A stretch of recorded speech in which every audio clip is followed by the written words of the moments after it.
Kakong Margaret Patau, kabalong ka coach jong ki samla ya kun kti siya ka lumpung balatip kum ka 4th National Arm Wrestling and Para Arm Wrestling Championship. Kabalalong Harashtriya Raksha University Hasor Gandhi Nagar jong ka jila Gujarat. Kala itu bakila tamshis pa angut ki samla shenrang berkentai naga jila Meghalaya kibalai shimbenta hakatai ke lumpung kentup yaki arpwe ingut naga Them Ribhoi district.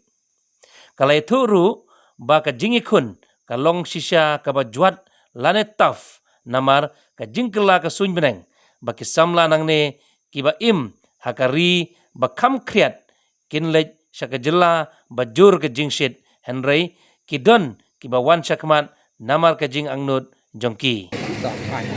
Di balik cimbenta naka state Meghalaya hi nidan chispa tam di naribhoi jungi gidan arpu waingut kentup ya ki kenthe bat shenrang ki shenrang gidan rewut Kanong bayo gold medal. bayo gold medal gidan laingut Aka silver gidan armut left ni right. kilak le lang nomor kilak bon em tinong le ka kilak le lang Naplang jung gini ba haka championship ki tilong kum lo ki ka championship mentau usnem kala long dari top kala kham jinjari ki les nomor ngilek nagari ka ba kham